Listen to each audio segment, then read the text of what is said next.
Bismillahirrahmanirrahim. Alemlerin perverdigarıga hamdü sanalar bolsun. Bütün peygamberlerin serdari Hazreti Muhammed Mustafa sallallahu aleyhi ve sellem'e Allah'ın salami ve rahmeti bolsun. Şundaqla aile tavabatıga ve sahabelerge Allah'ın davamlıq Allah'ın salami ve rahmeti bolsun. Bugün yanıla Yalaldın Suyuti rahmetullahi aleyhinin Halifler Tarihi namlı kitabındaki dersimizin devamında Resulullah'ın en azlık nevrisi İmam Hasan radıyallahu anhu'nun hayatlarında toxtalyapmiz. Bu adamniki hem de şu Mervan degan Medine'nin valisi, Medine'ge vali vaqtida şu Mervan hem de Muaviye tarafından bektilgan vali Medine'ge. Bu adam bilen bo'lgan, bu adamniki kang qo'saq muomillari haqida to'xtalib o'tamiz. İbn Sa'd rahmetullahi alayhi Umayr ibn Ishaq degan kishi rivoyat qilgan bir mazmunda Mervan Medine'nin amiri edi dedi bizga. İbn Sa'd'mi Medine'de cho'ng adam bu. Şunun bilan o her cümle munberde Ali radhiyallahu anh'ın tillaydi ekanda, "Sen o'g'li anglab buna javob qaytarmaydi ekan." Andan texim ochiq kelib Mervanniki. Bir adamni evatibdi da o mundaq deb, "Ali mandaq, Ali mandaq, Ali mandaq, sen mandaq, sen mandaq, sen mandaq" deb. Bu adamda İbn Sa'd rahmetullahi alayh Ali'ni Hasanni qanday tilganligini adab yusidan deyilgan tilni bu yerda yozmabdi. Faqat ishorat qilib o'tabdi. Bu shu vaqtdagi Abdullah'niki shular qilgan Rasulullahning oil tavobati qilgan bir hurmat bu yerda. Debem sen bir qıçırga o'xshaysa, dadan kima desa, onam pari, dema, onam at deb javob bersa. Deydi. Bu yerda ham demak so'g'ini dadangni so'rasa, sen onang Fatimaning ismini deysan. Chunki Rasulullohning qizida deb bulinayet bir o'xshatish orqali ayblab tilovatida. Mana Marvan tarafdan avatilgan adam. Uni Hasan debdi. "Mang sen Marvanning qiziga qaytib berib degin. Azbiroy Xudo senin muş degan narsaning har qandig'ini men sendan afv qilmayman, kechirmayman. Yani seni tillash orqali o'charmayman. Buna degani hamda men sana tang javob qilib, sening ustingdagi gunohni men yumayman." Demakchi-da. Lekin sen bilan bizdan ko'rishadigan yerimiz Xudoning huzuri bo'lsin. Xudo bizni deb qo'ysin debdi. Agar sen rostchil bo'lsang, Allah sening mush rostchilligingga qarta mukofot bersin. Agar sen dadamga menga tuhmat qilib yolg'on aytgan bo'lsang, Allohning azobi texmi qattiqdir deb javob berdi. Yani İbn Sa'd rahmetullahi alayhi Raziq ibn Savvar degan kishi rivoyat qilgan bir mazmunda Hasan radhiyallahu anhu bilan Marvanning orasida azroq bir gap so'z bo'lib qoldi-da hamda. Bir tirkishish. Marvan kelib, nayt qo'pol gapdi. İmam Hasan jim tug'an. Şunun bilan Marvan o'ng qo'li bilan mishqiribdi-da, Hasan deb to'y esit. "Ey bilmemse bu o'ng qo'l degani o'zini silaymiz, o'z uchun ishiltimiz. Bu sol qo'l deganni bunda avrat a'zolarga ishiltimiz. Voy sening holingga" degandiki Marvan jim tug'an dedi. Bu adam bir tillapmış da Mervan Medine'nin valisi. Şuna ayıplı kısmı özüne sabrichallik bilan, keng qo'saqlik bilan turib, lekin bir shariatga udilganmaydigan bir yomon tarafni ko'rgan vaqtda darhol unga chiroyli shaklda yanala dushman bo'lsa-mu, bu yerda o'ziga bir axloq nuqtasidan bu yerda yana tushuncha bir vaqtda İbn Sa'd rahmetullahi alayhi Ashas ibn Savvar din rivoyat qilgan yana bir mazmunda bir odamdan rivoyat qildi-da, bu kishi bunday debdi. Bir odam Hasan radhiyallahu anhu'nunki janoblariga kelib o'ltirdi deydi. O'ltirgandan keyin ham İmam Hasanning qo'pmoqchi ekan shu o'rnida. Shuningla u odamga debdi: "Biz qo'pidgan vaqtimizga kelib o'ltirib qolding, bizga marhamat qilamsan, bizga ruxsat qilamsan" deb. Nayt kamtarlik bilan mushtaq muomalani shundoq liqinayt yaqinlik so'zlarni ishlatdi dedi. İbn Sa'd rahmetullahi alayhi Ali ibn Zayd ibn Jad'an deb rivoyat qilgan yana bir mazmunda Hasan radhiyallahu anhu o'zining mol mulkini Alloh uchun chiqdim shu chiqargan deydi. Umumiylik demakchi-da. Ya'ni bu qatim o'zining butun milini 3 qatim bo'lashgan Xudo bilan. Masalan, 1000 dinar bo'lsa 500 ni o'zining 500 ni Xudoga atganda, hatto oyog'idan tortib hisoblab bir oyog'ini Xudoga, bir oyog'ini o'ziga yeb qolgan. Bir o'takni o'ziga, bir o'takni Xudoga berganda, mush darajada taqsimot qildim Xudo bilan mollarimni degan ekan, shu o'zining qo'l ilkida bor har qanday shu mol etva narsaning hammani bo'lib chiqqan dedi. Endi bu odamning taqvo zoitligi. Endi 5-10 ko'y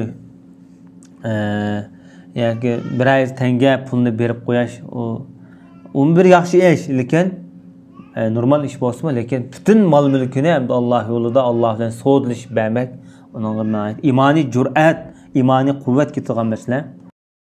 Bu odamniki yana bir ishi nihoyatda ko'p to'y qiladigan, ko'p ayollarning xatini beradigan ishi bor ekan. Bunda qilishlik maqsad o'ziniki avlodlarini, bolalarni ko'paytirish maqsad qilgan ekan. Ergizma havoy havas tufaylidan emas. İbn Sa'd rahmetullohi alayhi Ali ibn Husayn bu mu Hasanniki inisining bolasi Ali degan. Buni rivoyat qilib berdi. Hasan tag'am nihoyatda ko'p ayolni taloq qiladi deydi. Har qanday bir ayoldan ayrilib ajrashgan vaqtida u ayol uni yaxshi ko'rib qoladi ekan. Bu odam o'zining hayotida 90 ayol bilan to'y qilib, shu 90 ayoldan ayrilgan deb buni o'sha ayol inisi jiyan gap qiladi demdi. İbn Sa'd Jabir ibn Muhammad dadisidan bu mu nevr tuqqanlamdi. Bo'ldan rivoyat qilib deydi-ki, Hasan radhiyallohu anhu o'ylanib, yan taloq qilib ketdi dedi. Biz hatto qabila orasida bir adovat yuz berib qolmasa biz ensiraydik dedi-da. Shu darajada ensizlik his qilayotganda ko'p o'ylanib, ko'p taloq qilishdi. İbn Sa'd rahmetullohi alayhi Jabir ibn Muhammaddan yan dadisi rivoyat qilib, Ali radhiyallohu anhu shunday degan ekanlar. Dadisi dedi, ko'pida Ko'pida xalifa vaqtida ko'p ko'filiklar degan, iroqliklar demakchi-da. Senga qizinglarni bermanglar, bu to'lib xotinni taloq qilib ajrashib ketadi deb o'zing o'g'ilni munbarda ashada iroqliklar dedi. Hamda arablarning Hamadan qabilasidan bir odam o'rnini turib dedi-ki, "Azburay Xudo, uning qizimizni beramiz. Uni ham o'ylab qo'yamiz. Agar xo'sh bo'lib mamnun bo'lsa, yana da ep qolsin. Agar yoqtirmasa taloq qilsin" dedi. Ana xalqlar qizlaringlarni bermang desa, xalqlar shu e'tiroz bildiryapti-da bu yerda. Hamda bunday bo'lishi hamda bu xalqniki qizlarni berish orqali payg'ambar sollallohu alayhi vasallamniki bir oila tavobatida nasabini Rasulullohga shu navrlarni ulash maqsad qilgan bo'lishi mumkin bunda. İbn Sa'd rahmetullohi alayhi Abdullah ibn Hasan radhiyallohu anhu rivoyat qilib, Hasan radhiyallohu anhu aytib ko'p to'y qiladi. Lekin bu ayollar uning qishidan ko'p turib olmaydi hamda. Hamda o ko'pincha shu odamni yaxshi ko'rib qoladigan, shu odamga qiziqib qoladigan avollar yuz beradi ekan. Ayollarni yaxshi ko'rib qolgan tipik odam ekanda.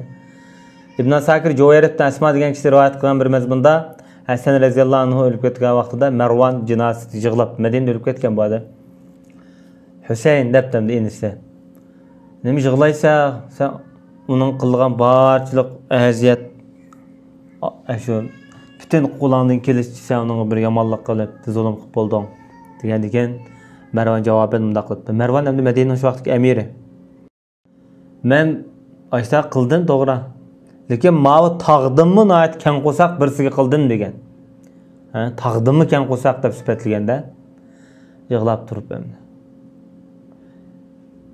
İbn Sakir Mubarrat degan olimda rivoyat qilgan bir hadis so'zda Hasan ibn Aliga deyilibdi-ki, Abu Zar radhiyallohu anhu faqirlik menga boyliqdimi bek so'yimlikdir deymish. Kesal saqliqdimi menga bek so'yimlik debdi degandan keyin Allah Abu Zarga rahim qilsin, bu o'zining qarishi deydi-da. Men deyman, kim Allohning eng yaxshi irodasi tanlashiga o'zini topshirsa, shu yaxshimiki deyman. Allah şu insanga ixtiyor qilgan irodaning g'ayrini tanlamagani yaxshi. Mana bu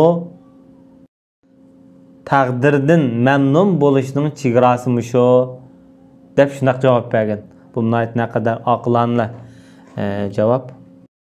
Bu odamniki eng islom ummatiga ko'rsatgan tuhfalardan bir mo'jiza yuz bergan bu orqali. Ya'ni xilofatdan tushgan bu odam 6 oy bo'lgan vaqtida. Hasan radhiyallohu anhu da o'ltirgandan keyin ko'pliklarniki bayat qilish orqali xalifa bo'lgan bo'lsa-mu 6 oy turib, endi Muaviya bilan shu yerda bir gap so'zlar bo'lishdi-da. Shu vaqtda odam avatib bu ishlarni Allohga topshirish degandek mazmunlar bir azroq bir fikr sirkulishlar bo'lgandan keyin Hasan radhiyallohu anhu Muaviyaga odam avatib mundaq javob beribdi-da. Men hozir xilofatni Muaviyaga topshiray. Muaviye ölüp ketgandan keyin xilofat manga qolsin, men vali ahdi bo'lay.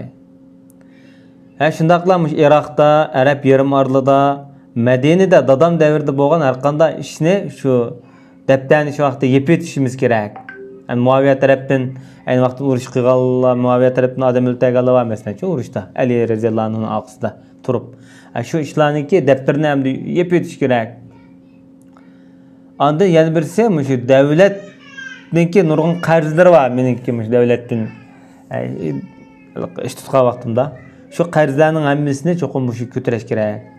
Bu shartlarni o'tirib qo'ygandan keyin Muaviya darhol degan talabiga ma'qul kelibdi. Mushning qarta bular hamda shu yerda bitishibdi. Bu nima degan vaqtida payg'ambar sollallohu alayhi vasallamning so'zi, payg'ambarlikning dalolatning ifodasi bu. Chunki payg'ambarimiz bir hadisda Alloh taolo mush balam orqali ikki guruh musulmonlarning orasini yarashtirdi degan. Bu adam xilofatni tushib turish orqali Arab yarim orli, Medine, Iroq, mush tarafdagi musulmonlar bilan Misr, Suriya, Sham zemindagi musulmonlar birlashib, shu vaqtda Sharqqa va shu g'arbiy taraflarga, Rim imperiyasi taraflarga bular qarshi tura olgan, birlasha Hamda İmam Balqini rahmetullohi alayh, bu cho'ng bir hadis olimlarining biri. Ali Hasan raziyallohu anhuning bu xilofatdan tushib berganligi, eng bir oliy bir maqomdan tushib berganligi ba'zi vazifalardan hamda tushib bersa bo'ladiganlikning dalolati dedi. Bu ummatning birligini, davlatning birligini, vatanning birligini qo'g'dash uchun umum xalqning manfaatini asos qilib tushib berganini aytdi. Bo'ladi deb dalil qilgan. Bu adamniki xilofatga tushib bergan vaqti 41-yili Rabiul Avval idi deydi. Ba'zilar Rabiul Oxir, ya'ni bir oydan keyin degan. Ba'zilar Jumadul Ula oydan keyin deb bu. Endi bu iroqliklar shu vaqtida bu odamga ig'ir so'zlarni ishlatgan. Amirul Mu'minin demay, Arul Mu'minin, o mu'minlarning ornumisi. Ya'ni mu'minlarga ornumus qo'ygan desa, bu odam javob berib, Devzaqdan arnumus yaxshidir deb javob bergan. Ya'ni bizni sen xo'rlading, o'zing xilofatdan tushib turib, sen bir o'tinib berding shamliqlarga deb ayiblagan. Shu ayblashlarga bu odam sabr qilgan. Hatto bu odamniki ba'zi chidirlarni bu odamni hatto yorlandirib, azobagan kunlarimi bo'lgan shu davrda. U odam bir qatim bu odamga birisi mundaq debdi: "Ey mu'minlarni xo'rlig'ichi, sen Allohning salomi bo'lsin" deb, ya'ni mundami ig'ir sat gaplarni degan vaqtida u odam men mu'minlarni xo'rlovchi emas, lekin bir podshohlik mansabni deb sizlarni o'ldirishni yoki o'limga tutib turishni yoqtirmadim degan. Shuning bilan bu iroqliklarningki zulmi tufayli bo'lsa kerak, Imom Hasan rahmatulloh roziyallohu anhu Kufini Iroqni tashlab Madinaga turib, Madinaga o'tkilib kelib, Madinada yashagan. Endi Imom Hakim Jubayr ibn Nufayr rivoyat qilgan bir mazmunda Hasanga dedim deydi, kishilar sening yana xilofatni orzu qildiganliginglarni deyishyotidi desa, bu odam mundaq degan. Bütün arablarningki bosh so'ngki mening qo'limda edi deydi. Men urushqanlar bilan ular kaynimda turib urushatdi. Men ittifoq tuzgan kishilar bilan ular ittifoq tuzatdi. Ya'ni nima desam gapimni anglaydi. Biroq Alloh rizoligini ko'zlab xilofatni bu mansabni tark etdim. Peygamberimizin Hazreti Muhammed Mustafa sallallahu aleyhi ve sellem'nin bu Müslüman ümmetinin qanini şu arqılıq saqlab qaldım. Endi bo'lganda bu xilofetni Hijazliqlarning, ya'ni Arab yarim orlarini Hijaz deydi, mush Makka Madina Toifni. Hijazliqlarning elchilari bilan unda yana tatib olamdim deydi. Bundan deganligi endi qo'lliqchilarniki tövellikka, ya'ni onun keyinda shu Shamliqlarniki qurol yaroq, ot, tuga hamma narsa ilg'arda bu Hijazliqlarga nisbatan shu paytlarda. İslamiyatning poytaxti, markazi, bütün islomiy qo'shinlar shu yerga joylashgan. Endi bu vaqtda ojiz kuchimiz bilan buni yana xilofatni tatam demadi, buni yoqtirmaganligini ifodalagan endi. Va sallallohu ala nabiyina Muhammad va ala alihi va sahbihi ajma'in.